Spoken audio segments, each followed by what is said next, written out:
എന്തുകൊണ്ട് മുഹമ്മദ് 13 വർഷക്കാലം മക്കയിൽ നിന്നുകൊണ്ട് പ്രബോധനം നടത്തിയിട്ട് വിരലിലെണ്ണാവുന്ന ഒരു വിശ്വസിച്ചു. ഏകദേശം ഒരു 10-52 പേര് വിശ്വസിച്ചു.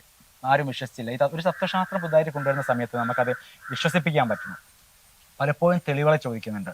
ഒരു സുപ്രഭാതത്തില് ഒരു മനുഷ്യ ജീവി അല്ല എന്താ ഒരു ചിറകുള്ള ഒരു കുതിരപ്പുറത്തേറി ബുറാക്ക് എന്ന വാഹനത്തെ പോയിട്ട് ആകാശവും അവിടെ സ്വർഗവും നരകവും മസ്ജിദുൽ അക്സയിലൊക്കെ പോയി കണ്ട് അവിടെ നിസ്കാരമൊക്കെ ഉണ്ട് എന്ന് പറയുന്ന സമയത്ത് രാത്രി പോയി പിറ്റേന്ന് രാവിലെ അവിടെ തന്നെ ഉണ്ടായിട്ട് കാര്യം അത് തെളിവ് ചോദിക്കാൻ നമുക്ക് തെളിവ് കൊണ്ടുവരാൻ പറ്റണം.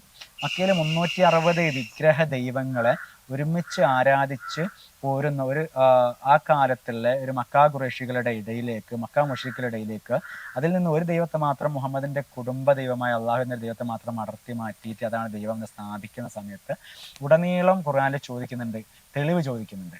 അപ്പോഴേക്ക് അള്ളാഹു ആയത്തിറക്കും, എല്ലാ തെളിവുകളും അള്ളാഹുവിന്റെ അടുക്കലാണ്, അവർ നിന്നോട് തെളിവുകൾ ചോദിക്കുന്ന എല്ലാ തെളിവുകളും അള്ളാഹുവിന്റെ അടുക്കലാണ് എന്ന് പറഞ്ഞ് അരി എത്രയും ചോദിക്കാൻ പാറാൻ ഞാൻ പറഞ്ഞ ഒഴിഞ്ഞു മാറുക ചെയ്യുന്നത്. അന്നൊരു തെളിവ് വ്യക്തമായി കൊടുത്തിട്ടുണ്ടായിരുന്നെങ്കിൽ ഇന്ന് മുസ്ലിങ്ങളില്ലാത്ത ആരും ഉണ്ടാവില്ലായിരുന്നു.